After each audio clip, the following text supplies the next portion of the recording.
Приветствую всех на своем канале.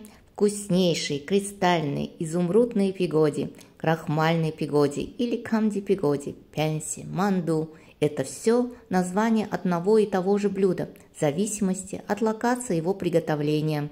Так что опустим все эти расваления и начнем, пожалуй, с начинки. А начинка сегодня обычная – капуста, мясо, ну и добавлю еще для разнообразия йомди – это джусай, азиатская трава. Капусту мелко нашинковала и подсолила, чтобы она отдала сок и горечь. Мясо режу мелко, небольшими кубиками. В данном случае использую свинину. На пигоде мясо режут вручную, редко используют фарш. Это и отличает пигоди от пельменей. Джусай хорошо почистила и помыла. Режу мелко. Если нет такой травы, то просто добавьте чуть побольше капусты или лука в начинку. Заменить чем-то похожим джусай очень сложно. Хорошо отжимаю капусту и кладу в общую чашку, где буду собирать начинку. Нарезала мелко зеленый лук и тоже кладу в чашку. Добавляю чеснок мелко нарубленный, черный перец, молотый кориандр и солю по вкусу. Заливаю сверху кипящим маслом прямо на чеснок. И все перемешиваю хорошо начинку. Получается вот такая вкусная, полезная и питательная начинка. В общем, здесь все понятно. Приступаю к самой ответственной части готовки этих пигоди. Отвариваю небольшую картошку до мягкости. Предварительно нарезала ее, чтобы быстрее она отварилась. Картофель добавляю в тесто для мягкости и нежности. На чистом крахмале тесто получается более резиновым и жевательным. Ну, хотя в этом и есть своя прелесть. Делаю пюре, как обычно. Главное, чтобы картофельное пюре было без комочков.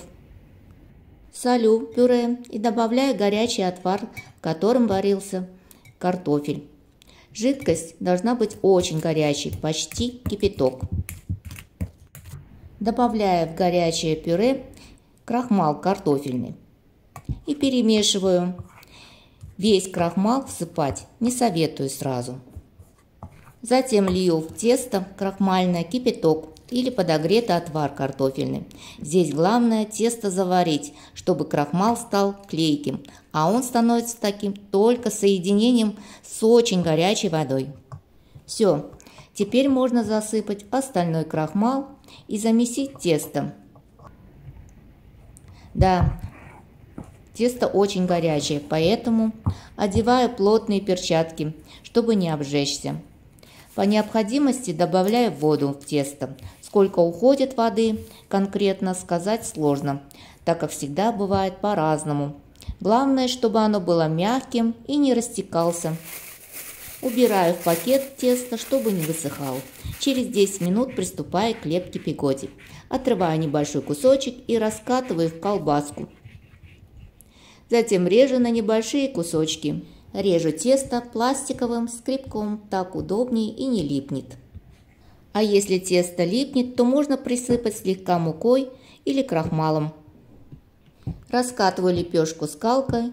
Тесто крахмальное получилось пластичным и мягким. Такое и должно быть. Но оно быстро сохнет, и поэтому раскатать все сразу нежелательно. А так по 2-3 штуки можно и сразу лепить, пока оно в рабочем состоянии. Ну, кто это делал крахмальной пигоди, знает, о чем я. У многих крахмальные пигоди раскрываются, поэтому залепляем тщательно. Ну и еще они раскрываются, так как забито тесто крахмалом, значит нужно больше добавлять воды. Парить пигоди нужно на листе смазанным маслом или подстелить силиконовый коврик. Время парки после закипания воды 25 минут. Смазываю готовые пигоди кунжутным маслом, чтобы они не липли друг к другу и не обсыхали быстро. Крахмальные пигоди с джусаем – это очень вкусно, а какие они нежные и упругие. Повозиться, конечно, придется с ними, что скрывать. Так что, друзья, не скупитесь на свои лайки, вам не трудно, а мне приятно. Спасибо. С вами была Наталья. Пока-пока.